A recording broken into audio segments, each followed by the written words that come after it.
ഞാൻ നിസ്കരിക്കാറുണ്ട്, ഓതും. അപ്പം ഇവരെന്ന് പറയുന്ന വിശ്വാസം എന്ന് പറയുന്ന മതം എന്ന് പറയുന്ന സ്ത്രീകൾ മാത്രം അടിച്ചമർത്താനുള്ള ഒരു ഐക്കണായിട്ട് അവർ കണ്ടേക്കുവാണ്. എനിക്ക് പലപ്പോഴും തോന്നിയിട്ടുണ്ട്, ഒരിക്കലും ഈ തലമറിക്കുന്ന കാര്യം എനിക്ക് ഹിജാബ് ഇടാൻ ഒട്ടും താല്പര്യമില്ലാത്ത ഒരാളാണ്. പെൺകുട്ടികളെ സംരക്ഷിക്കുമ്പോൾ വളരെ ശ്രദ്ധേയമായി പ്രവാചകൻ അതിൻ്റെ വലിയ വശം പറഞ്ഞു. അതിലെന്താണ്? സ്ത്രീയുടെ ഡ്രസ് ഫിക്സ് ചെയ്തു. ലോകത്തിലെല്ലായിടത്തും സ്ത്രീക്ക് മാറ് മറയ്ക്കാൻ വയ്യ. ഇന്ത്യയിൽ സ്ത്രീകൾക്ക് മാറ് മറയ്ക്കാൻ വയ്യ. യൂറോപ്പിലെ സ്ത്രീകൾക്ക് കാല് മറയ്ക്കാൻ പാടില്ല, കാല് പുറത്തായിരിക്കണം, എല്ലാവരും കാണണം, കാല് കാണണം. കേരളത്തിലെ ഇന്ത്യയുടെ പല ഭാഗത്തും സ്ത്രീകൾക്ക് മാറ് മറയ്ക്കാൻ പാടില്ല. പരിശുദ്ധ പ്രവാചകൻ പറഞ്ഞു, സ്ത്രീയെ അവളുടെ പ്രൈവസി കംപ്ലീറ്റ് സംരക്ഷിക്കുന്ന രീതിയിൽ പർദ്ദയ്ക്കകത്ത് വേഷം ധരിപ്പിക്കുക. അതുകൊണ്ട് എന്തുപറ്റി? പരിപൂർണമായ വേഷം, പ്രൈവസി കവർ ചെയ്യാൻ ലോകത്തിൽ ആദ്യം സാധിച്ചത് ഇസ്ലാമിലെ സ്ത്രീകൾക്ക് മാത്രമാണ്. കേരളത്തിൽ കഴിഞ്ഞ 150 വർഷമായിട്ട് സ്ത്രീകൾ മാറുമറയ്ക്കാൻ നടന്നു. പക്ഷേ മറ്റുള്ള സമുദായത്തിലെ സ്ത്രീകൾ മാറുമറയ്ക്കാൻ നടന്നപ്പോഴും കേരളത്തിൽ മറച്ചുകൊണ്ട് നടന്നത് മുസ്ലിം സ്ത്രീ മാത്രമേ ഉള്ളൂ. ഒരു രാജാവ് തടഞ്ഞില്ല. ബാക്കിയുള്ള സ്ത്രീകളെല്ലാം മാറുമറയ്ക്കാൻ നടക്കുന്നു. ഇസ്ലാമിലെ സ്ത്രീകൾ മാത്രം മറച്ചുകൊണ്ട് ശരീരം മുഴുവൻ മറച്ചുകൊണ്ട് നടക്കുകയാണ്. പ്രൈവസി സംരക്ഷിച്ചുകൊണ്ടുള്ള വേഷം ലോകത്തിൽ ആദ്യം സ്ത്രീകൾ കൊടുത്തത് പരിശുദ്ധ പ്രവാചകനാണ്. പ്രൈവസി കംപ്ലീറ്റ് സംരക്ഷിക്കാൻ പറ്റി. കേരളത്തിലെ സ്ത്രീകൾ മാറുമറയ്ക്കാൻ നടന്നു. അവസാനം ശ്രീനാരായണ ഗുരുവും അയ്യങ്കാളി എല്ലാം കൂടി വളരെ ബന്ധപ്പെട്ട് സ്ത്രീയുടെ മറച്ചു കൊടുത്തു. സ്ത്രീയുടെ മറച്ചു കൊടുത്തപ്പോൾ തന്നെ സ്ത്രീകൾ എന്ത് ചെയ്യുന്നത്? പുറകുവശം കീറി കീപ്പോട്ടാക്കി. ബ്ലൗസിൻ്റെ താഴെ ഒരു വള്ളി മാത്രമേ ഉള്ളൂ, പുറകുവശം മുഴുവൻ എക്സ്പോസ്ഡ്. ചേടാ, കഷ്ടപ്പെട്ട് 100 കൊല്ലം കൊണ്ട് മറച്ചു കൊടുത്തപ്പോൾ സ്ത്രീകൾ ബ്ലൗസ് എല്ലാം കൂടെ പുറകുവശത്ത് വലിച്ചു കീറി പുറകുവശം എല്ലാം പുറത്താക്കി. ഇസ്ലാമിലുണ്ടല്ലോ അന്തപ്പണി നടക്കുകയില്ല. പുറകുവശം കീറാനൊന്നും പറ്റിയില്ല, മുൻവശം കീറാനും പറ്റിയില്ല. ശരീരം മുഴുവൻ മറച്ചുകൊണ്ട് നടക്കാൻ പറ്റും. അങ്ങനെ ശരീരം മുഴുവൻ മറക്കാൻ ശ്രമിച്ച ബന്ധുണ്ടായി. സ്ത്രീകൾക്കെതിരെയുള്ള അക്രമങ്ങൾ നിന്നു. ലോകത്തിലെല്ലായിടത്തും മൊളസ്റ്റേഷനുണ്ട്. സ്ത്രീകളിങ്ങനെ പുറവശവും മുൻവശമൊക്കെ തുറന്നു നടക്കും. കാണുന്ന പുരുഷന്മാർ കയറിയൊന്നും അള്ളും. ഇസ്ലാം സ്ത്രീയുടെ ഏത് വശം കാണാൻ പറ്റുമോ? ഒന്നും കാണാൻ പറ്റില്ല. അപ്പോൾ അള്ളാൻ പറ്റുമോ? മാന്താൻ പറ്റുമോ? മാന്തിയാലും തുണിയുടെ പുറത്തല്ലേ മാന്താൻ പറ്റുമോ? ശരീരത്തിൽ തൊടാൻ പറ്റുമോ? ശരീരം തൊടാൻ പറ്റിയില്ല. ശരീരം കംപ്ലീറ്റ്ലി പ്രൊട്ടക്റ്റഡാണ്. അതുകൊണ്ട് മൊളസ്റ്റേഷൻ എന്നൊരു ക്രൈം ഇസ്ലാമിക രാജ്യങ്ങളൊന്നുമില്ല. മറ്റെല്ലാ രാജ്യങ്ങളിലും ബലാത്സംഗം നടക്കും, ഭയങ്കര ബലാത്സംഗം. ഇസ്ലാമിക രാജ്യത്ത് എന്താ ബലാത്സംഗം നടക്കാത്ത? ഉന്നാവോ ബലാത്സംഗം നടത്തി സ്ത്രീയെ കത്തിക്കുകയാണ്. ഹൈദരാബാദിൽ ബലാത്സംഗം നടത്തി സ്ത്രീയെ കൊന്നു, കത്തിച്ചു. അറബി ദേശത്ത് എവിടെയെങ്കിലും സ്ത്രീയെ ബലാത്സംഗം ചെയ്ത് കത്തിക്കുമോ? ഏതെങ്കിലും ഇസ്ലാമിക രാജ്യത്ത് പറ്റുമോ? പറ്റുകയില്ല. കാരണം സ്ത്രീയെ തൊട്ട് കളിച്ചാൽ അവനെ പരസ്യമായിട്ട് കൊണ്ടുവന്ന് മുണ്ടുരിഞ്ഞ് നിർത്തി 50 അടിയും കൊടുത്തിട്ട് അവൻ്റെ ലിംഗം ഛേദിച്ച ശേഷം അവനെ തൂക്കിലേറ്റും. അതറിയാവുന്നതുകൊണ്ട് സ്ത്രീയെ തൊടുകയില്ല. ഇസ്ലാമിക രാജ്യങ്ങളാണ് സ്ത്രീകൾ ഏറ്റവും പ്രൊട്ടക്റ്റഡായത്. വേറെ എല്ലാ രാജ്യങ്ങളിലും ബലാത്സംഗം നടക്കും, സ്ത്രീ കൊലപാതകം നടക്കും. ഇസ്ലാമിക രാജ്യം നടക്കുകയില്ല. ഏറ്റവും കുറച്ച് ബലാത്സംഗം നടക്കുന്ന രാജ്യം, ഏറ്റവും കുറച്ച് മൊളസ്റ്റേഷൻ നടക്കുന്ന രാജ്യം ഇസ്ലാമിക രാജ്യങ്ങളാണ്. കംപ്ലീറ്റ്ലി പ്രൊട്ടക്റ്റഡാണ്. സ്ത്രീകൾ ഏറ്റവും കൂടുതൽ പ്രൊട്ടക്റ്റഡാണ്. അത് പ്രവാചകൻ ഉണ്ടാക്കിയ അതിശക്തമായ വേഷവിധാനവും ജീവിതചര്യയിലുണ്ടാക്കിയ മാറ്റങ്ങളുമാണ് സ്ത്രീയെ സംരക്ഷിച്ചത്. ബലാത്സംഗത്തിൽ നിന്നും ഇതിൽ നിന്നും രക്ഷിച്ചു. ഇനി ഇസ്ലാമിക രാജ്യങ്ങളിൽ പ്രവാചകൻ വരുന്നതിന് മുമ്പ് പെൺകുട്ടി ഉണ്ടായാലേ മരുഭൂമി കൊണ്ട് കുഴിച്ചിടുമായിരുന്നു. ബദർ യുദ്ധവും ഉഹൂദ് യുദ്ധവും കൂടെ കഴിഞ്ഞപ്പോഴത്തോടു കൂടി പുരുഷന്മാരുടെ എണ്ണം കുറവും സ്ത്രീകളുടെ എണ്ണം വളരെ കൂടുതലുമായി. അപ്പോൾ പ്രവാചകന് മനസ്സിലായി പെൺകുട്ടികൾ വിവാഹം കഴിക്കാൻ നിൽക്കുന്ന അവസ്ഥ ഉണ്ടാവും. അങ്ങനെ അവസ്ഥ ഉണ്ടായിക്കഴിഞ്ഞാൽ രാജ്യത്ത് അരാജകത്വം ഉണ്ടാവും, ലൈംഗികമായ അരാജകത്വങ്ങളും വേശ്യാവൃത്തിയും ഉണ്ടാവും. അപ്പോൾ അത് തടയണ്ടേ? പ്രവാചകൻ പറഞ്ഞു, ഒരു പുരുഷന് ഒന്നിലേറെ സ്ത്രീകളെ കല്യാണം കഴിക്കാം. 5 വ്യവസ്ഥയുണ്ട്, തോന്നിയവസ്ഥ ചെയ്യാൻ പറ്റില്ല. അങ്ങനെ 5 വ്യവസ്ഥ വെച്ച ശേഷം ഒന്നിലേറെ സ്ത്രീകളെ വിവാഹം കഴിക്കാൻ സമ്മതിച്ചെങ്കിലും പ്രവാചകൻ, എൻ്റെ കയ്യിലിരിക്കുന്ന പരിശുദ്ധ ഖുർആൻ്റെ 4-ാമത്തെ ചാപ്റ്ററിൻ്റെ 4-ാമത്തെ ശ്ലോകം, ഒന്നിലേറെ ഭാര്യമാരുണ്ടെങ്കിൽ എല്ലാ സ്ത്രീകളോടും തുല്യ സ്നേഹം പ്രകടിപ്പിച്ചിരിക്കണം. അങ്ങനെ ഒന്നിലേറെ സ്ത്രീകളോട് തുല്യ സ്നേഹം പ്രകടിപ്പിക്കാൻ പുരുഷന് അസാധ്യമായതിനാൽ ഏക ഭാര്യയാണ് ഉത്തമം. ഏക ഭാര്യയാണ് ഉത്തമം. ഇതാണ് പരിശുദ്ധ ഖുർആൻ പറയുന്നത്. ഏക ഭാര്യയാണ് ഉത്തമം. ആ ഏക ഭാര്യയാണ് ഉത്തമം എന്ന് പറയുന്ന നീതിശാസ്ത്രം, ആ നീതിശാസ്ത്രമാണ് ഇസ്ലാമിലെ സ്ത്രീകളെ രക്ഷിച്ചത്. ഇപ്പോൾ കേരളത്തിൽ കണ്ടോളൂ, 1000 പുരുഷന്മാർക്ക് 1058 സ്ത്രീകളാണ് കേരളത്തിൽ. ഹിന്ദു മതത്തിലും ക്രിസ്തു മതത്തിലും 1000 പുരുഷന്മാർ 1000 സ്ത്രീകളെ കല്യാണം കഴിച്ചു, 58 സ്ത്രീകൾ എക്സസ് ആണ്. 52 സ്ത്രീകൾക്ക് ഭർത്താക്കന്മാരില്ല, ആരും പുരുഷന്മാരില്ല. ആ 52 സ്ത്രീകൾ എക്സസ് ആയത് കാരണം ഹിന്ദു മതത്തിലും ക്രിസ്തു മതത്തിലും സ്ത്രീകളുടെ വിവാഹപ്രായം പതുക്കെ 21, 22, 24, 26. ഇപ്പോൾ കേരളത്തിലെ ക്രിസ്ത്യാനികൾക്ക് മിക്കവാറും 26, 27 വയസ്സായിട്ടേ കല്യാണം നടക്കുള്ളൂ. കാരണം 1000 പുരുഷന്മാർക്ക് 1052 സ്ത്രീകളുള്ളത് കൊണ്ട് 1000 പുരുഷന്മാർ 1000 സ്ത്രീകളെ കെട്ടിക്കഴിഞ്ഞാൽ 58 എക്സസ് ആണ്. പക്ഷേ കേരളത്തിലെ ഇസ്ലാമിൽ സ്ത്രീകൾക്ക് ആ പ്രശ്നമില്ല. ഒന്നിലേറെ സ്ത്രീകളെ ഭർത്താക്കങ്ങൾ കല്യാണം കഴിക്കുന്ന പുരുഷന്മാരുണ്ട്, പണമുള്ള പുരുഷന്മാർ. അവരാ 58 എക്സസിനെ അങ്ങ് അബ്സോർവ് ചെയ്തു. അപ്പോൾ 1000 പുരുഷന്മാർ 1052 സ്ത്രീകളെ കെട്ടിക്കോളും. അപ്പോൾ കല്യാണം കഴിക്കാതെ പെണ്ണുങ്ങൾ വീട്ടിൽ നിൽക്കുന്ന പ്രശ്നമില്ല. ഇസ്ലാം ആ പ്രശ്നം പരിഹരിച്ച് കേരളത്തിലെ സിറ്റുവേഷൻ ഉണ്ടാകുന്ന 1400 കൊല്ലത്തിന് പ്രവാചകൻ നിയമം ഉണ്ടാക്കി. പക്ഷേ മറ്റു സമുദായങ്ങൾക്ക് രക്ഷയില്ല. കല്യാണം കഴിക്കാതെ സ്ത്രീകൾ നിൽക്കുന്ന അവസ്ഥയുണ്ടായി. അതുകൊണ്ട് എന്തുണ്ടായി? പ്രോസ്റ്റിറ്റ്യൂഷൻ കുറഞ്ഞു. ലോകത്തിലെ മറ്റ് സംഭവങ്ങളിലെല്ലാം പ്രോസ്റ്റിറ്റ്യൂഷനുണ്ട്. ഇസ്ലാമിൽ പ്രോസ്റ്റിറ്റ്യൂഷൻ ഇല്ല. കാര്യം അൺമാരീഡായിട്ട് ഫ്രീ സപ്ലൈ വിമനെ കിട്ടുന്നില്ല ഇസ്ലാമിൽ. ഒരു പുരുഷൻ ഒന്നിലേറെ സ്ത്രീകളെ കല്യാണം കഴിക്കുന്നുണ്ട്. അൺമാരീഡ് വിമൻ ജീവിക്കാൻ വേണ്ടി പ്രോസ്റ്റിറ്റ്യൂഷൻ പോകുന്നൊരവസ്ഥ ഇസ്ലാമിലില്ല. അതുകൊണ്ട് ഇസ്ലാമിക രാജ്യങ്ങളിലാണ് ഏറ്റവും കുറച്ച് prostitution. Very very few. No prostitution. Prostitution ചെയ്താൽ സ്വർഗം കിട്ടത്തില്ല. വളരെ ഭംഗിയായിട്ട് അവസ്ഥയുണ്ടാക്കി. പെൺമക്കൾ ശല്യമാണെന്ന് കണ്ടതുകൊണ്ട് ഗർഭത്തിലുള്ള കുട്ടി ആണോ പെണ്ണോ എന്ന് കണ്ടെത്തിയിട്ട് കുഞ്ഞുങ്ങളെ ചിത്രം ചെയ്യാൻ തുടങ്ങി. ഇപ്പം 3 കൊല്ലം ശിക്ഷയുണ്ട്. പണ്ട് ചിത്രം ചെയ്യാൻ ഖുറാൻ പറഞ്ഞു, പരിശുദ്ധ ഖുറാൻ പറഞ്ഞു, സൂറത്തുൽ ഇസ്രത്ത് 134, 134 സൂറത്തുൽ ഇസ്രത്തിൻ്റെ 134, 130, 136 3 ആയാത്തുകൾ. പരിശുദ്ധ ഖുറാൻ പറഞ്ഞു, ഗർഭത്തിലുള്ള കുഞ്ഞിന് ചെലവിനൊടുക്കാൻ പറ്റുകയില്ല എന്ന് വിചാരിച്ച കുഞ്ഞിനെ ചിത്രം ചെയ്താൽ അവളെ വാളിനിരയാക്കണം. അവൾ അള്ളാഹുവിനെതിരെ പാപം ചെയ്യുന്ന ശക്തമായ സംഭവമാണ്. ലോകത്തിലെല്ലായിടത്തും ഗർഭത്തിൽ ലിംഗനിർണ്ണയം നടത്തി കുഞ്ഞുങ്ങളെ കൊല്ലും. ഇസ്ലാമിക രാജ്യങ്ങളിൽ നടക്കത്തില്ല. കാരണം ലിംഗനിർണ്ണയം നടത്താൻ പറ്റിയല്ല. നടത്തിയാലും പെൺകുഞ്ഞാണെന്ന് വിചാരിച്ച് കൊല്ലാൻ പറ്റിയല്ല. അവിടെയാണ് ഇസ്ലാമിൻ്റെ നേട്ടം. സ്ത്രീകളെ പ്രൊട്ടക്റ്റ് ചെയ്യും. തലാഖെല്ലാം അനുവാദം കൊടുത്തു. പക്ഷെ തലാഖിലെ അനുവാദം കൊടുത്തതിന് 2 വശമുണ്ട്. ട്രിപ്പിൾ തലാഖ് എന്നൊരു സാധനം പ്രവാചകൻ പറഞ്ഞിട്ടില്ല, പരിശുദ്ധ ഖുർആനിലും ഇല്ല. It is un Islamic. അല്ലാതെ തലാഖ് ചൊല്ലുമ്പോൾ ആ തലാഖിനകത്ത് ഒരു സേവിങ് ഗ്രേസ് ഉണ്ട്. തികച്ചും യോജിക്കാൻ പറ്റാത്തൊരു വിവാഹം അത് ബലമായി കൂട്ടിക്കെട്ടിക്കൊണ്ട് നടന്ന് അതിനകത്ത് 498 306 ഉണ്ടായി കൊലപാതക പരമ്പരകൾ ഉണ്ടാകുന്നൊരവസ്ഥ അത് ഇസ്ലാമിൽ ഉണ്ടാവുന്നില്ല. കാരണം if they are not compatible they can say a divorce and separate and marry again, no problem. അപ്പോൾ സ്ത്രീകളെ സംരക്ഷിക്കുന്ന നിയമങ്ങൾ, പരിശുദ്ധ പ്രവാചകൻ ഉണ്ടാക്കിയ നിയമങ്ങൾ സ്ത്രീകളെ രക്ഷിച്ച അതിഗംഭീരമായ നിയമങ്ങളാണ്.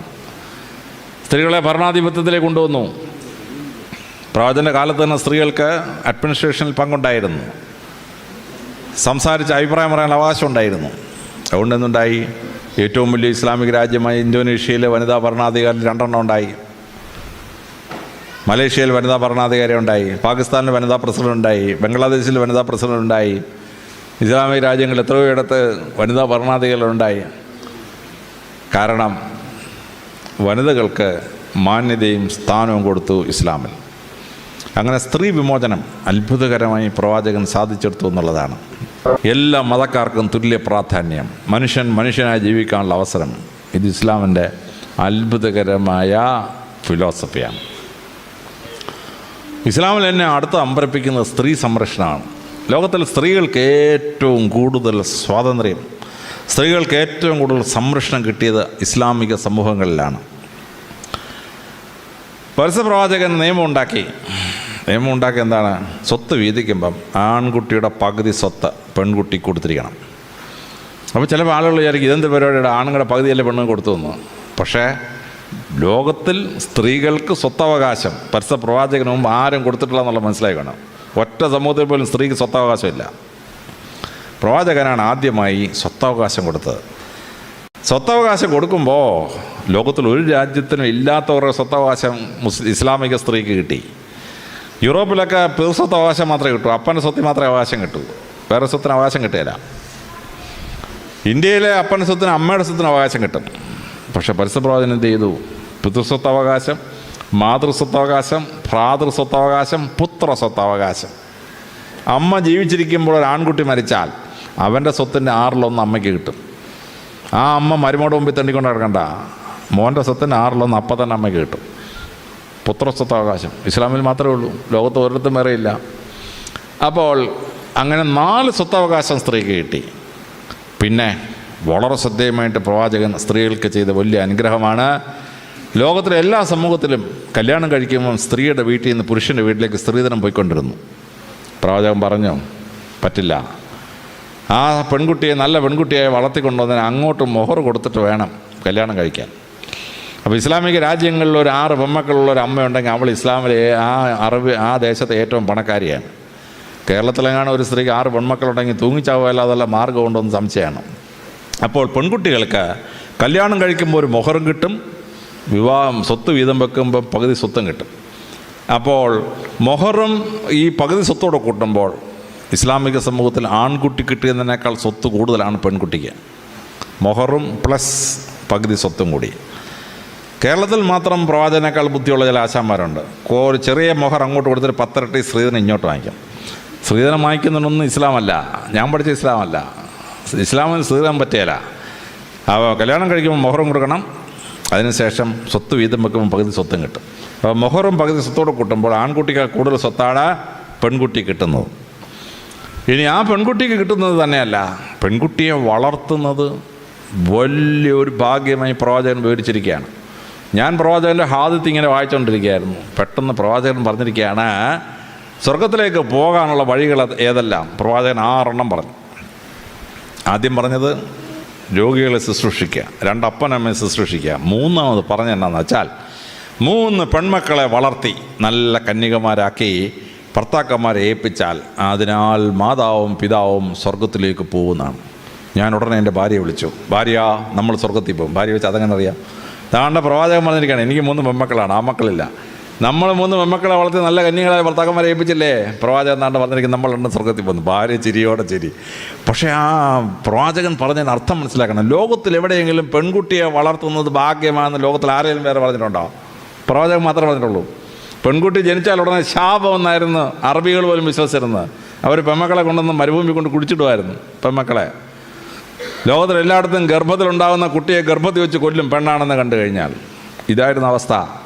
പരിശുദ്ധ പ്രവാചകൻ പറഞ്ഞു, പെൺകുട്ടിക്ക് ജന്മം നൽകി പെൺകുട്ടിയെ വളർത്തി നല്ല കന്യകളാക്കി ഭർത്താക്കന്മാരെ ഏൽപ്പിച്ചാൽ 3 പേരെ ഏൽപ്പിച്ചാൽ സ്വർഗം ഉറപ്പെന്നാണ്. പെൺകുട്ടികളെ വളർത്തുന്നത് സ്വർഗത്തിന് കാരണമാണെന്ന് ലോകത്തിലാകെ പറഞ്ഞത് പരിശുദ്ധ പ്രവാചകനാണ്, വേറെ ആരും അത് പറഞ്ഞിട്ടില്ല. പെൺകുട്ടികളെ വളർത്തുന്നത് സ്വർഗം കിട്ടാൻ ഒരു മാർഗമാണ്. പ്രവാചകൻ വളരെ ശ്രദ്ധേയമായി ചെയ്ത ഒരു 8ാമത്തെ കാര്യമുണ്ട്. അത് ധനം കൈകാര്യം ചെയ്യുന്നുള്ള സംഭവമാണ്. ലോകത്തിലെ എല്ലാ രാജ്യങ്ങളിലും പണക്കാരനായിക്കൊണ്ടിരുന്നു, പാവപ്പെട്ടവനായിക്കൊണ്ടിരുന്നു. അതിനനുസരണമായിട്ടാണ് പണത്തിൻ്റെ ഒഴുക്ക്. പണക്കാരൻ പലിശയ്ക്ക് പണം കൊടുക്കും, പാവപ്പെട്ടവൻ എടുക്കും. അവസാനം പാവപ്പെട്ടവൻ തിരിച്ചടയ്ക്കാൻ വയ്യ, പണക്കാരൻ അവൻ്റെ വസ്തു ജപ്തി ചെയ്തുകൊണ്ട് പോകും. നിരാലംബലായ പാപ്പർ സൂട്ടടിച്ച് കുറേ എണ്ണം. പണക്കാരൻ പിന്നെയും പണക്കാരനാകും. പരിശുദ്ധ പ്രവാചകൻ പറഞ്ഞു, നത്തിങ് ഡൂയിങ്. പലിശ എന്നൊരു സാധനം ഇസ്ലാമിന് അനുവദനീയമല്ല. ഒരു ബ്ലേഡ് ബാങ്കും മുസ്ലിം നടത്താൻ ഒക്കെയില്ല. നിങ്ങൾ 100 രൂപ കൊണ്ട് ബാങ്കിലിട്ടാൽ 100 കൊല്ലം കഴിഞ്ഞ് എന്നാൽ 100 രൂപയെ കാണത്തുള്ളൂ, 10% പലിശയില്ല. പരിശുദ്ധ പ്രവാചകൻ പറഞ്ഞ ന്യായം വളരെ കറക്റ്റാണ്. ആരാണ് പണം കൊടുക്കുന്നത്? പണം കൊടുക്കുന്നത് പണം അധികമായി കയ്യിലുള്ളവനാണ്. ആരാണ് പണം കടം വാങ്ങിക്കുന്നത്? നിർധനനായ ഒരു മനുഷ്യനാണ് പണം വാങ്ങിക്കുന്നത്. ആ നിർധനനായ മനുഷ്യൻ്റെ കയ്യിൽ നിന്ന് പണം ധനവാൻ്റെ കയ്യിലോട്ട് പോകാൻ പാടില്ല. അതുകൊണ്ട് ഉസൂർ ഈസ് പ്രൊഹിബിറ്റഡ് ഇൻ ഇസ്ലാം. ഒരു ബ്ലേഡ് ബാങ്കും ഇസ്ലാമിൽ നടത്താൻ പറ്റിയില്ല. ഇത് നടത്താൻ പറ്റാതെ വന്നത് കാരണം ഇസ്ലാമിൽ ഉണ്ടായ വലിയ അത്ഭുതമാണ്.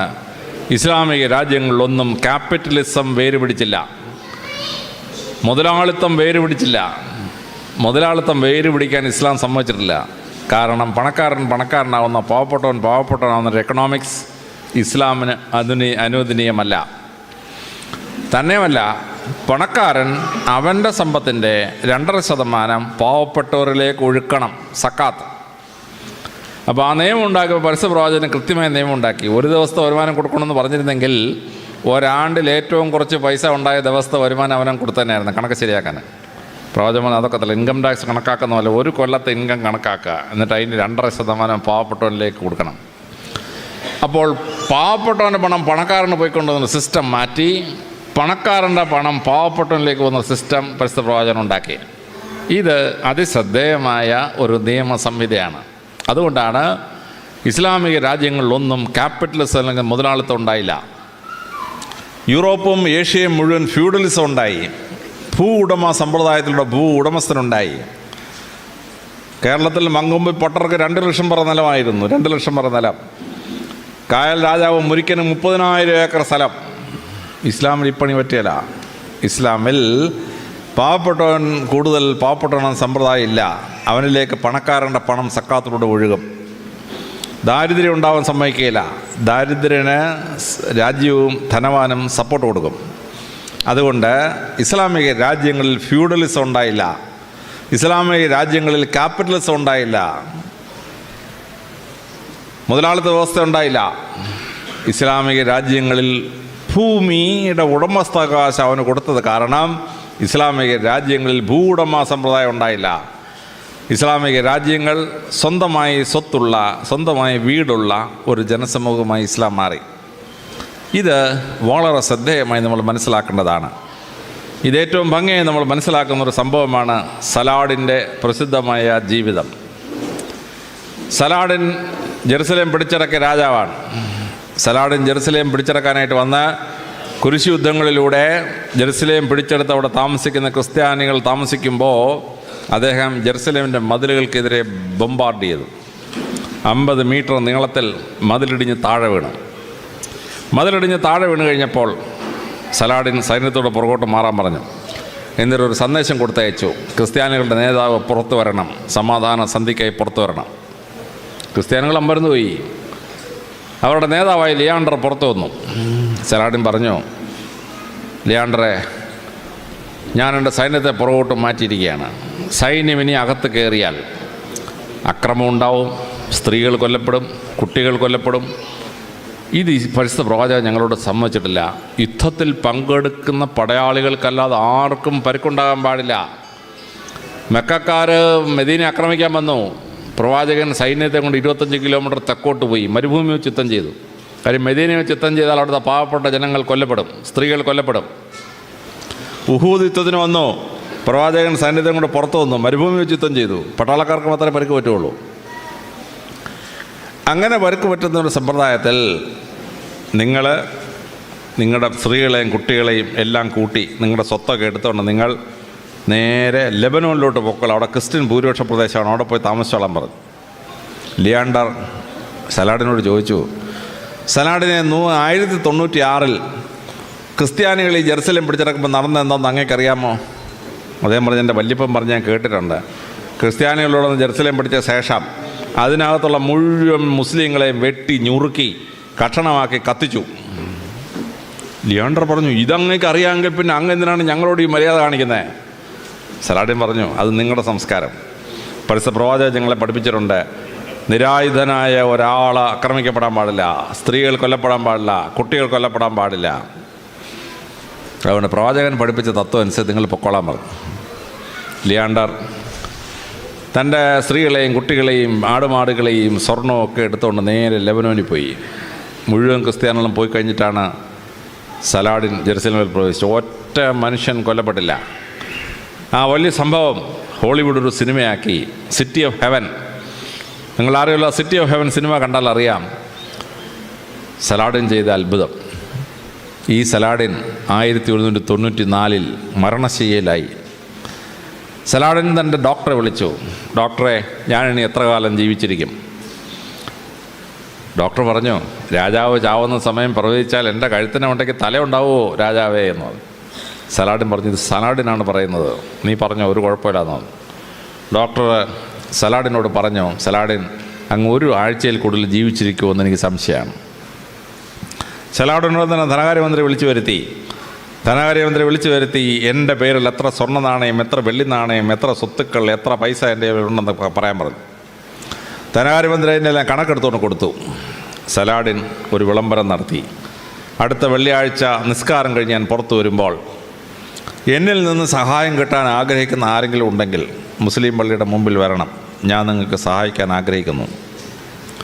വെള്ളിയാഴ്ച നിസ്കാരം കഴിഞ്ഞ് സലാഡിന് ഇറങ്ങി വന്നപ്പം 8500 പേർ അവിടെ തടിച്ചു കൂടിയിരുന്നു.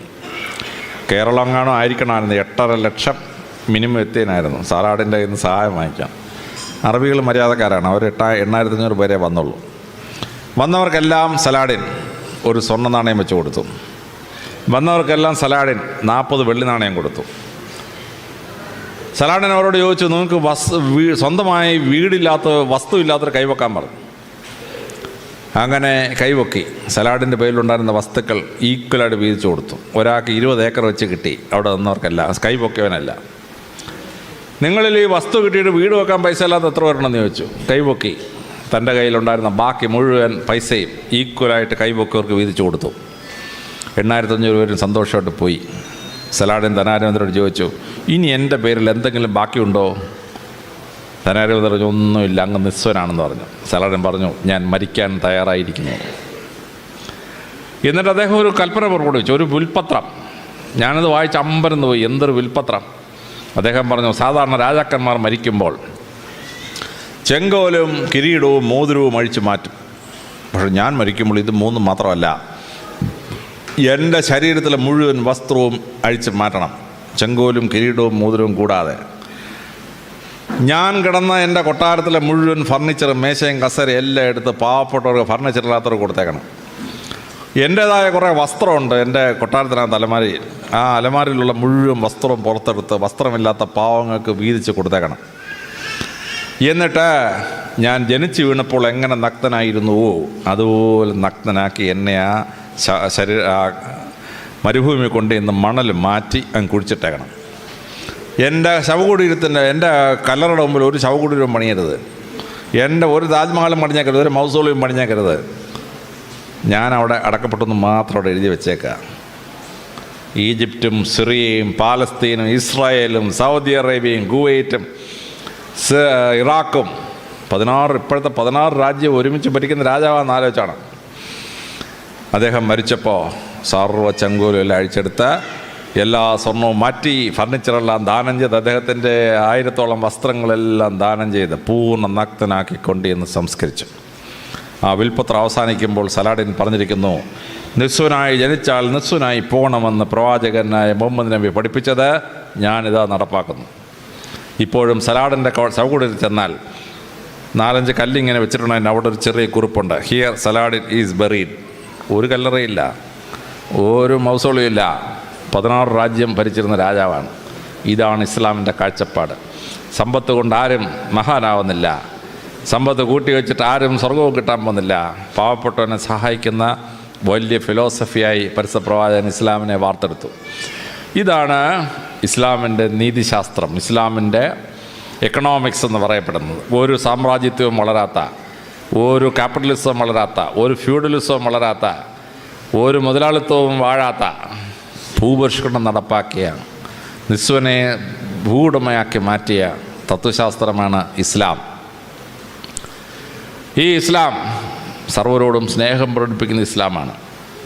ഞാൻ പഠിച്ച ഇസ്ലാമിലെ ഒരു മുസ്ലിം ടെററിസ്റ്റ് ആവാൻ പറ്റില്ല, ഒരു ടെററിസ്റ്റിനും മുസ്ലിം ആവാനും പറ്റിയില്ല, ഒരു മുസ്ലിമിനും ടെററിസ്റ്റ് ആവാൻ പറ്റിയില്ല. പ്രവാചകൻ പഠിപ്പിച്ച് ഇസ്ലാമിൽ വിശ്വസിക്കുന്ന ആർക്കും ടെററിസ്റ്റ് ആവാൻ പറ്റിയില്ല.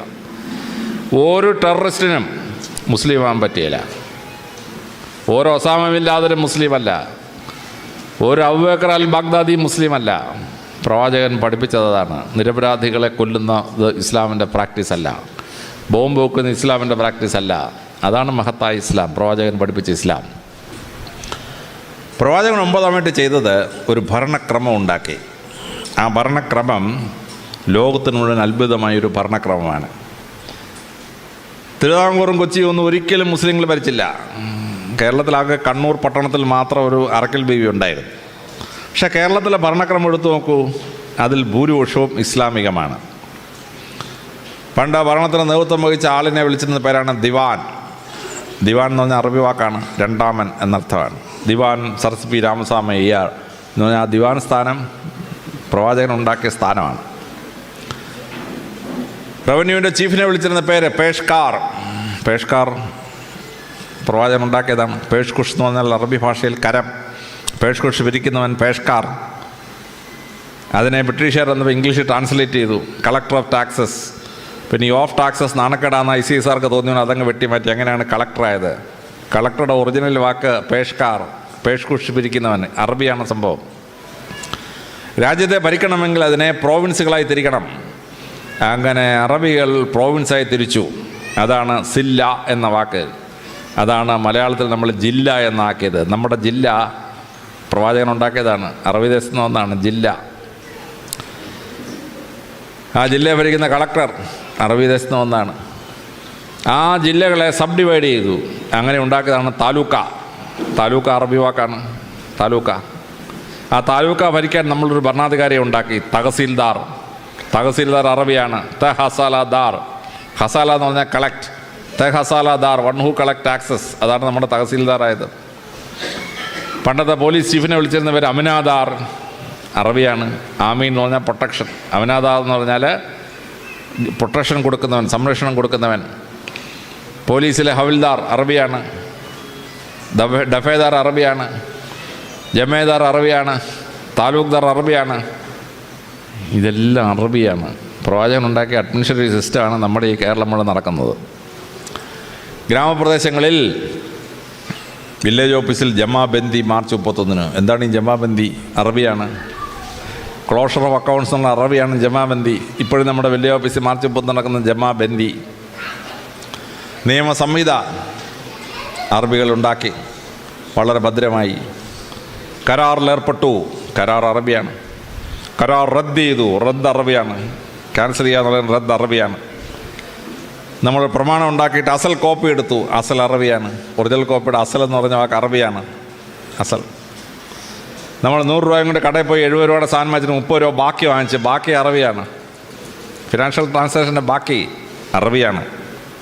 നമ്മൾ കോടതി ചെല്ലുമ്പോൾ മുൻസിഫ് അവിടെ ഇരുന്ന് വിളിച്ചു. മുൻസിഫ് എന്താണ്? മുൻസിഫ് അറബി വാക്കാണ്. ജഡ്ജി എന്ന് പറയുന്ന മുൻസിഫിന് ആ പേരിട്ടത് അറബിയിലാണ്. പ്രവാചകൻ ഉണ്ടാക്കിയതാണ്. അതാണ് നമ്മുടെ മുൻസിഫായി മാറിയത്. കോടതി ചെല്ലുമ്പോൾ കേസ് വാദിക്കാൻ വക്കീൽ. വക്കീൽ അറബി വാക്കാണ്. അഡ്വക്കേറ്റിന് മലയാള ഭാഷ വാക്കില്ല. അഡ്വക്കേറ്റിൻ്റെ മലയാള ഭാഷയുള്ള വക്കീൽ എന്നുള്ള വാക്ക് അറബി ഭാഷയാണ്. നമ്മുടെ ദൈനംദിന ഭരണം മുഴുവൻ അറബികൾ ഉണ്ടാക്കിയ, പ്രവാചകൻ ഉണ്ടാക്കിയ ഭരണ സമ്പ്രദായമാണ്. ആ ഭരണ സമ്പ്രദായം മുസ്ലിങ്ങൾ ഒരിക്കലും ഭരിച്ചിട്ടില്ലാത്ത കേരളത്തിൽ നടപ്പാക്കി. ഉത്തരേന്ത്യയിലും ഇന്ത്യ മുഴുവൻ നടപ്പാക്കി. ലോകത്തിൻ്റെ മെജോറിറ്റിയായ പടങ്ങളിൽ മുഴുവൻ ഈ സമ്പ്രദായം നടപ്പാക്കി. Legal system. ആ ലീഗൽ സിസ്റ്റം വളരെ ശക്തമായി മാറി. ലോകത്തിലെല്ലായിടത്തും ബലാത്സംഗം ഉണ്ടാവുന്നു. അറബി ദേശത്ത് ബലാത്സംഗം തുലവും തുച്ഛമാണ്. നിയമസംബന്ധിച്ചൊരു കട്ടിയാണ്. ബലാത്സംഗം ചെയ്താൽ അവനെ കൊണ്ടുവന്ന് പൂർണ്ണ നഗ്നനാക്കി 50 ചാട്ടവാറ അടിയടിക്കും ആദ്യം. പിന്നെ അവനെ ലിംഗം ഛേദിക്കും. അതിനുശേഷം അവനെ തൂക്കിക്കൊല്ലും. കട്ടിയായ നിയമമാണ്. സ്ത്രീകൾ സംരക്ഷിക്കപ്പെടുന്നു അറബി ദേശത്ത്. അവിടെ മൊളസ്റ്റേഷൻ റേപ്പൊന്നും നമ്മൾ കാണുന്ന പോലെ നമ്മുടെ രാജ്യത്ത് നടക്കുന്ന നടക്കുകയില്ല. അതിശക്തമായ നിയമങ്ങളുണ്ടാക്കി. ആ നിയമസമിതികളുടെ ജനങ്ങൾക്ക് ലോ ആൻഡ് ഓർഡർ വിശ്വസിക്കാൻ പറ്റുന്ന കോടതി, സിവിൽ അഡ്മിനിസ്ട്രേഷൻ, റവന്യൂ അഡ്മിനിസ്ട്രേഷൻ വളരെ ഭംഗിയായി പാലിച്ചു. പ്രവാചകൻ ചെയ്ത 10ാമത്തെ അത്ഭുതം എന്ന് പറയുന്നത് വിദ്യാഭ്യാസ ഉയർച്ചയാണ്. പ്രവാചകൻ അറബി ദേശത്ത് ജനിക്കുമ്പോൾ അറബികളുടെ സാക്ഷരത 1%, 1%. ആർക്കും എഴുതാൻ വായിക്കാൻ അറിഞ്ഞൂടാ. പരസ്യപ്രവാചകനും എഴുതാൻ വായിക്കാൻ അറിഞ്ഞൂടാ. ഇസ്ലാമിൻ്റെ പുണ്യഗ്രന്ഥം തന്നെ വായിക്കടാ എന്നാണ് തുടങ്ങുന്നത്. പരിശുദ്ധ ഖുർആൻ എന്ന് പറഞ്ഞാൽ അർത്ഥം തന്നെ വായിക്കാനാണ്. വായനയിലേക്ക് ജനങ്ങളെ ഉയർത്തിയ വലിയ സംസ്കാരമാണ്. പരസ്യപ്രവാചകൻ ജനിക്കുന്നതിന് മുമ്പ് അറബി ദേശത്ത് ഏതെങ്കിലും ഒരു മഹാൻ്റെ പേര് കേട്ടിട്ടുണ്ടോ? ഒരു വലിയ സാഹിത്യകാരനോ, ഒരു വലിയ പൊളിറ്റീഷ്യനോ, ഒരു വലിയ ശാസ്ത്രജ്ഞനോ, ഒരു വലിയ മഹാനായ ഒരാളിൻ്റെ പേരുണ്ടോ അറബി ദേശത്ത്? ഒറ്റയാളില്ല. അന്ധകാരത്തിൽ കിടന്നൊരു ഭൂമി വെളിച്ചം കാണുകയാണ് പ്രവാചകൻ വന്നപ്പം. പ്രവാചകൻ എന്ത് ചെയ്തു? ആ ജനതയെ അതിശക്തമായി ഉയർത്തിയെടുത്ത്, വിദ്യാഭ്യാസം ഉയർത്തിയെടുത്തു. പ്രവാചകൻ ആ വിദ്യാഭ്യാസം ഉയർത്തിയെടുത്ത് വലിയ സംഭവമാണ് ഞാൻ ടെലിവിഷനിൽ ഒരിക്കൽ പറഞ്ഞത്. കേരളത്തിലെ ജയിലുകളിൽ നിന്ന് ആഹാരം ഉണ്ടാക്കി ജനങ്ങൾ കൊടുക്കും. ഇന്ന് 15 കോടിയാണ് ബഡ്ജറ്റില്ലാതെ സർക്കാർ ഫണ്ടിലേക്ക് പോകുന്നത്. തടവുകാർക്ക് റീ എംപ്ലോയ്മെൻറ്റ് കൊടുക്കാനായിട്ട് അവരെ തൊഴിൽ പഠിപ്പിച്ചു. എനിക്ക് ആശയം കിട്ടിയത് പരിശുദ്ധ പ്രവാചകൻ്റെ നിന്നാണ്. ബദർ യുദ്ധം കഴിഞ്ഞു. കുറേ തടവുകാരെ പിടിച്ചുകൊണ്ട് വന്നു. അന്നത്തെ ഇസ്ലാമിക നിയമം അനുസരിച്ച് 10 സ്വർണ്ണ നാണയം കൊടുത്തെങ്കിലേ സ്വാതന്ത്ര്യം കിട്ടൂ. പരിശുദ്ധ പ്രവാചകൻ എന്ത് ചെയ്തു? ആ കൊണ്ടുവന്ന കൂട്ടത്തിൽ അദ്ദേഹത്തിൻ്റെ അങ്കിളുണ്ട്, അദ്ദേഹത്തിൻ്റെ മകളുടെ ഭർത്താവുണ്ട് ആ തടവുകാരായിട്ട് പിടിക്കപ്പെട്ടവരുടെ കൂട്ടത്തിൽ. വല്ല എക്സംഷനും കൊടുത്തോ? ഒരു എക്സംഷനും കൊടുത്തില്ല. പക്ഷേ അദ്ദേഹം പറഞ്ഞു, 10 സ്വർണ്ണ നാണയം കിട്ടുന്നതിന് പകരം നിങ്ങളെല്ലാം വിദ്യാഭ്യാസമുള്ളവരാണ്, നിങ്ങൾ 10 പേരെ എഴുതാനും വായിക്കാനും പഠിപ്പിച്ചാൽ നിങ്ങൾക്ക് സ്വാതന്ത്ര്യം തരുന്നതാണ്. അതായത് 10 gold coins is equivalent to giving literacy to 10 persons. വിദ്യാധനം സർവ്വധനാൽ പ്രധാനമെന്ന് നമ്മൾ ഇന്ത്യയിൽ പറയും. വിദ്യാധനം സർവ്വധനാൽ പ്രധാനം, എത്ര രൂപയ്ക്കാണ് അത് ഈക്വലൻസ് എന്ന് പ്രഖ്യാപിച്ചത് പരിശുദ്ധ പ്രവാചകനാണ്. 10 സ്വർണ്ണ നാണയത്തിന് പകരം 10 പേരെ സാക്ഷരരാക്കുക. അപ്പോൾ ഒരു സ്വർണ്ണ നാണയം 28,000 രൂപ വിലയുള്ളതാണ്. വരാഹൻ എന്ന് പറയുന്ന നാണയം. ഈ വരാഹൻ എന്ന് പറയുന്നത് ഇന്ത്യയിൽ നിന്ന് പോയൊരു നാണയമാണ്. അത് രസകരമായ സംഭവമാണ്. രാഷ്ട്രകൂട രാജവംശൻ്റെ നാണയമായിരുന്നു വരാഹൻ. രാഷ്ട്രകൂട രാജവംശം ദശാവതാരങ്ങളിൽ 3ാമത്തെ അവതാരമായിരുന്നു അവരുടെ ആസ്ഥാന ദേവൻ മത്സ്യംകൂർമ്മം വരാഹം. ആ വരാഹത്തിൻ്റെ രൂപമാണ് നാണയത്തിൽ കൊത്തിയിരുന്നത്. ആ വരാഹത്തിൻ്റെ രൂപം കൊത്തിയതായതുകൊണ്ടാണ് വരാഹൻ എന്ന് മഹാരാഷ്ട്രയിൽ ആ നാണയത്തെ വിളിച്ചിരുന്നത്. അറബി ഭാഷയിലെ സ്വർണ്ണ നാണയത്തിൻ്റെ പേര് വരാഹൻ എന്നാണ്. മുസ്ലിങ്ങൾക്ക് തീരെ ഇഷ്ടമില്ലാത്തൊരു മൃഗമാണ് ഈ വരാഹം. പക്ഷേ അതിൻ്റെ പേരിലാണ് സ്വർണ്ണ നാണയമാണ് അറിയപ്പെടുന്നത്. ആ സ്വർണ്ണ നാണയം 28,000 രൂപ. അപ്പോൾ ഒരാൾക്ക് സ്വാതന്ത്ര്യം കിട്ടണമെങ്കിൽ 28,000 × 10 2,80,000 രൂപ കൊടുക്കണം ഒരാൾക്ക് സ്വാതന്ത്ര്യം കിട്ടാൻ. പ്രവാചകൻ പറഞ്ഞു, നിങ്ങൾ ഈ 2,80,000 രൂപ അവിടെ നിന്ന് കൊണ്ടുവരാനൊന്നും പറ്റില്ല. നിങ്ങളൊരു കാര്യം ചെയ്യും, 10 പേരെ പഠിപ്പിക്കണം. 10 പേരെ പഠിപ്പിച്ച് കഴിഞ്ഞാൽ നിങ്ങൾക്ക് സ്വാതന്ത്ര്യം തരാം. അങ്ങനെ അറബികളെ ഈ തടവുകാരെ പഠിപ്പിച്ചു. 10 പേരെ സാക്ഷരരാക്കിയപ്പോൾ സ്വാതന്ത്ര്യം കൊടുത്തു. സ്വാതന്ത്ര്യം കൊടുത്തു കഴിഞ്ഞപ്പോൾ അവരോട് പ്രവാചകൻ പറഞ്ഞു, നിങ്ങളിപ്പോൾ സ്വതന്ത്രരാണ്, പക്ഷേ നിങ്ങൾക്ക് ഞങ്ങൾ അധ്യാപകരായിട്ട് ഞാൻ ജോലി തരാം. നിങ്ങളിവിടെ അറബികളെ സാക്ഷരരാക്കാൻ പറഞ്ഞു. അങ്ങനെ അറബികൾക്ക് സാക്ഷരത കിട്ടി. ഇവരെ സാക്ഷരത എന്ന് പറഞ്ഞ സിസ്റ്റം ഉണ്ടാക്കി. അറബികൾക്ക് സാക്ഷരത ഉണ്ടാക്കി. ഏറ്റവും സാക്ഷരരായ ഒരു ജനസമൂഹമായിട്ട് വാർത്തു. ഇസ്ലാം പോയ സ്ഥലത്തൊക്കെ സർവകലാശാലകൾ സ്ഥാപിച്ചു. ഇന്ത്യയിലെ ബുദ്ധമതം സ്ഥാപിച്ചതാണ് സർവകലാശാലകൾ. നളന്ദയും തക്ഷശിലയും വിക്രമശിലയും ഉദന്തപുരിയൊക്കെ. ആ സർവകലാശാലകൾ മുസ്ലിങ്ങൾ കോപ്പി ചെയ്തു. മുസ്ലിങ്ങൾ കോപ്പി ചെയ്ത് അവർ ബാഗ്ദാദ് സർവകലാശാല ഉണ്ടാക്കി, ഈജിപ്തിൽ കെയ്റോ സർവകലാശാല ഉണ്ടാക്കി, സ്പെയിനിൽ കൊർഡോബ സർവകലാശാല ഉണ്ടാക്കി. അതിഗംഭീരമായ ലൈബ്രറികൾ അതിൻ്റെ ഭാഗമായി. 100 കൊല്ലം കൊണ്ട് പൊളിറ്റിക്കൽ ക്യാപിറ്റൽ വിദ്യാഭ്യാസ തലസ്ഥാനത്തേക്ക് മാറി. ഇറാഖിൻ്റെ തലസ്ഥാനം ബാബിലോണായിരുന്നു. പക്ഷെ 100 കൊല്ലം കഴിഞ്ഞപ്പോൾ തലസ്ഥാനം ബാഗ്ദാദിലേക്ക് മാറി. ഈജിപ്തിൻ്റെ തലസ്ഥാനം മെംഫിസ് ആയിരുന്നു. 100 കൊല്ലം കെയ്റോ യൂണിവേഴ്സിറ്റി ഫംഗ്ഷൻ ചെയ്ത് കഴിഞ്ഞപ്പോൾ ഈജിപ്തിൻ്റെ തലസ്ഥാനം കെയ്റോയിൽ വന്നു. സ്പെയിനിൻ്റെ തലസ്ഥാനം മാഡ്രിഡ് ആയിരുന്നു. പക്ഷേ 100 കൊല്ലം കഴിഞ്ഞപ്പോൾ കൊർഡോബായിലോട്ട് വന്നു തലസ്ഥാനം. ഈ യൂണിവേഴ്സിറ്റികൾ ലോകത്തിന് അറിവ് മുഴുവൻ സമാഹരിച്ച് വെച്ചു. യൂറോപ്പ് മുഴുവൻ അന്ധകാര യുഗത്തിൽ പോയി. ആ അറിവ് മുഴുവൻ ശേഖരിച്ച് വെച്ചത് മുസ്ലിങ്ങളാണ് അവരുടെ യൂണിവേഴ്സിറ്റികളിൽ. ഓവിഡിൻ്റെ മുഴുവൻ പുസ്തകവും നഷ്ടപ്പെട്ടിരുന്നു. അത് മുഴുവൻ അറബിയിൽ നിന്ന് റീട്രാൻസ്ലേറ്റ് ചെയ്തിട്ടാണ് നമ്മൾ കാണുന്ന ഓവിഡുള്ളത്. അരിസ്റ്റോട്ടലിൻ്റെ പകുതി ബുക്ക് നഷ്ടപ്പെട്ടു പോയിരുന്നു, കത്തിപ്പോയിരുന്നു. അരിസ്റ്റോട്ടലിൻ്റെ ബുക്കുകൾ അറബികൾ ട്രാൻസ്ലേറ്റ് ചെയ്ത് വെച്ചിരുന്നു. അത് റീട്രാൻസ്ലേറ്റ് ചെയ്തിട്ടാണ് നാം കാണുന്ന അരിസ്റ്റോട്ടലിൻ്റെ പല ബുക്കും നമ്മൾ കാണുന്നത്. അങ്ങനെ വിശ്വസാഹിത്യവും വിശ്വത്തിലുള്ള നോളജും അവർ ട്രാൻസ്ലേറ്റ് ചെയ്ത് വെച്ചു. പക്ഷേ അവരതിൻ്റെ ഒറിജിനൽ കോപ്പി എടുത്തില്ല. ഉദാഹരണത്തിന് കണക്ക്, നമ്മളിന്ന് ലോകത്തിലെ ന്യൂമറൽസിൽ വിളിക്കുന്ന അറബിക് ന്യൂമറൽസ് എന്നാണ്. ആക്ച്വലി അതല്ല, ഇന്ത്യൻ ന്യൂമറൽസാണ്. 0 to 1 2 3 9 9 വരെയുള്ള ഭാഗം. പക്ഷേ അറബികളിൽ നിന്ന് കിട്ടിയതായതുകൊണ്ട് അവർ അറബിക് ന്യൂമറൽസ് എന്ന് വിളിച്ചു. പക്ഷേ മുസ്ലിങ്ങൾ എന്ത് ചെയ്തു? അതിൻ്റെ ഒറിജിനലിൻ്റെ ക്രെഡിറ്റ് എടുത്തില്ല. സായിപ്പന്മാരെന്ത് ചെയ്യുന്നറിയാമോ? ചീന ഭരണി എടുത്തിട്ട് മെയ്ഡ് ഇൻ ഇംഗ്ലണ്ട് എന്ന് അടിക്കും. ചീന ഭരണിക്ക് മെയ്ഡ് ഇൻ ഇംഗ്ലണ്ട്. കണക്കിനെ അറബികൾ വിളിച്ച പേര് ഹിന്ദി സത്ത്, ഇന്ത്യയിൽ നിന്ന് വരുന്ന അറിവെന്നാണ്. ഹിന്ദി സത്ത്. ആ മഹത്തായ വിദ്യാഭ്യാസ പ്രക്രിയ ആൽബറൂണി ഉണ്ടാക്കി, അൽ ഖ്വാറിസിമി ഉണ്ടാക്കി, മഹാന്മാരുടെ ഒരു പണ്ഡിത നിരയുണ്ടാക്കി. ഇസ്ലാം വലിയ വലിയ ലൈബ്രറികൾ സ്ഥാപിച്ചു.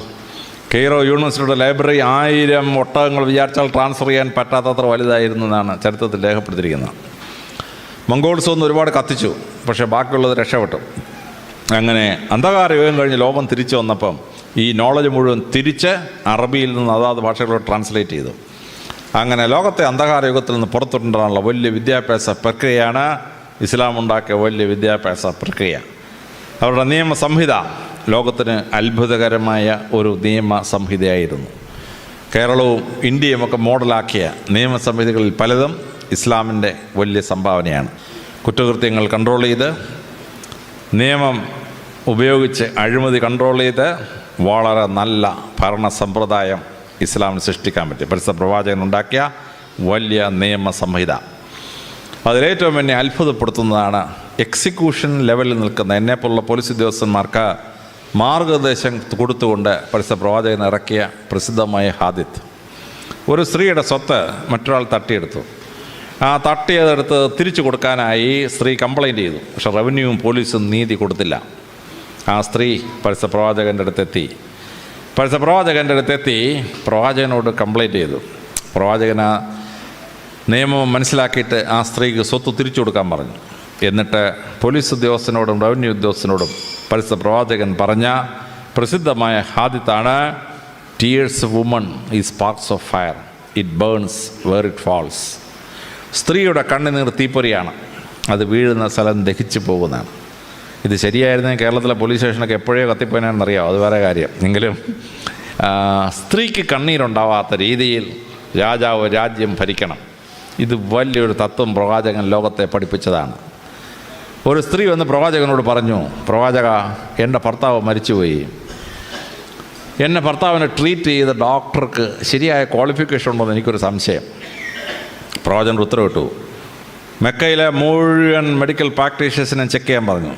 അവൻ്റെ പഠിത്തം വാലിഡാണെന്ന് അറിയാൻ വേണ്ടി. 19 പിടിച്ച് ഈ വ്യാജ ഡോക്ടർമാരൊന്നും ഉണ്ടായിരുന്നപ്പോഴാണ് ഇത് വായിച്ചപ്പോഴാണ് മനസ്സിലായത്. എല്ലാ വ്യാജനെയും അദ്ദേഹം പിടികൂടി. ഒരാൾക്ക് പ്രാക്ടീസ് ചെയ്യണമെങ്കിൽ അവൻ ക്വാളിഫൈഡ് ആയിരിക്കണം. പ്രവാചകൻ്റെ അടുത്തൊരു സ്ത്രീ വന്ന് പറയുന്നു, ഞങ്ങളുടെ മരിപ്പച്ചയിൽ എൻ്റെ ഭർത്താവ് മരിച്ചുപോയി, ചികിത്സിക്കാൻ ഡോക്ടറില്ലായിരുന്നു പ്രവാചക, അതുകൊണ്ടാണ് സംഭവിച്ചത്. പ്രവാചകൻ്റെ ഒറ്റ കൽപ്പന ഇറക്കി 5 ഒട്ടകങ്ങളെ കൊണ്ടുവരാൻ പറഞ്ഞു. ഒട്ടകത്തിൻ്റെ പുറത്ത് 5 ഡോക്ടർമാരെ കയറ്റി എല്ലാ മരിപ്പച്ചകളും പോയി രോഗികളെ ചികിത്സിക്കാൻ പറഞ്ഞു. സഞ്ചരിക്കുന്ന മെഡിക്കൽ കോളേജ് പരിശുദ്ധ പ്രവാചകൻ ഉണ്ടാക്കിയതാണ്. ഡോക്ടർ 9 മണ്ടയ്ക്ക് പേരും വെച്ചിട്ട് വാടായോടെ പേഷ്യൻസ് എല്ലാം എന്ന് പറഞ്ഞ പരിപാടിയാക്കത്തില്ല. പ്രവാചകൻ പറഞ്ഞു, ഡോക്ടർ രോഗി എവിടെയാണെന്ന് വെച്ചാൽ അവിടെ പോയി ചികിത്സിക്കണം. അതാണ് പ്രവാചകൻ്റെ അത്ഭുതകരമായ സിസ്റ്റം എന്ന് പറയുന്നത്. ആത്മഹത്യ ഇസ്ലാമിൽ വളരെ കുറവാണ്. എന്താ കാര്യം? അതാണ് ഇസ്ലാമിൻ്റെ മഹത്വം എന്ന് പറയുന്നത്. ഇന്ത്യയിൽ ലോകത്തിൽ 1 ലക്ഷം പേർ ഒരു കൊല്ലം ജീവിച്ചിരിക്കുമ്പോൾ 8 പേർ ആത്മഹത്യ ചെയ്യും. ഇന്ത്യയിലത് 9ആണ്. പക്ഷേ കേരളത്തിൽ 35 പേർ ആത്മഹത്യ ചെയ്യും. 1 ലക്ഷം പേർ ഒരു കൊല്ലം ജീവിച്ചിരിക്കുമ്പോൾ 35 ആത്മഹത്യയാണ്. അതിലേറ്റവും വലിയ ആത്മഹത്യ നടക്കുന്നത് സൂയിസൈഡ് വില്ലേജ് ഓഫ് ഇന്ത്യ എന്ന് വിളിക്കുന്ന സ്ഥലമാണ്. നൂറനാട് കുഷ്ഠരോഗാശുപത്രിയിരിക്കുന്ന സ്ഥലം. ആ ഗ്രാമത്തിലാണ് ഏറ്റവും കൂടുതൽ സൂയിസൈഡ്. 1 ലക്ഷം പേർ ഒരു കൊല്ലം ജീവിച്ചിരിക്കുമ്പോൾ 62 പേർ ആത്മഹത്യ ചെയ്യും. പക്ഷേ ഇതേ കേരളത്തിൽ തന്നെയാണ് മലപ്പുറം ജില്ല. മലപ്പുറം ജില്ലയിൽ 1 ലക്ഷം പേർ ഒരു കൊല്ലം ജീവിച്ചിരിക്കുമ്പോൾ 4 പേരെ ആത്മഹത്യ ചെയ്യത്തുള്ളൂ. സൗദി അറേബ്യയാണ് ലോകത്തിലെ ഏറ്റവും ആത്മഹത്യ കുറവുള്ളത്. 0.4% സൗദി അറേബ്യയിലെ ആത്മഹത്യാ നിരക്ക്. കാര്യം എന്താണ്? ഇസ്ലാം ലോകത്തെ പഠിപ്പിച്ചു, ആത്മഹത്യ ചെയ്യുന്ന ലോകവും പോകുന്നു, പരലോകവും പോകുന്നു. മദ്രസയിൽ കുട്ടി 4 വയസ്സ് കഴിയുമ്പോൾ തന്നെ കുട്ടിയെ പറഞ്ഞ് മനസ്സിലാക്കുകയാണ്, ആത്മഹത്യ ദൈവത്തിന് മുമ്പാകെ നിരപ്പാകാത്ത സാധനമാണ്. കുട്ടിയുടെ മനസ്സിനകത്ത് ആത്മഹത്യക്കെതിരെ തത്വം ഉണ്ടാകുകയാണ്. മനുഷ്യൻ എക്കണോമിക് ഡിസാസ്റ്റർ നേരിട്ട് കഴിഞ്ഞ് പാപ്പരാകുമ്പോഴാണ് ആത്മഹത്യ ചെയ്യുന്നത്. ഇസ്ലാമിൽ മനുഷ്യർ പാപ്പരാവാതെ സംരക്ഷിക്കുന്ന സക്കാത്ത് ഉൾപ്പെടെയുള്ള നിയമസംഹിതകളുണ്ടായി.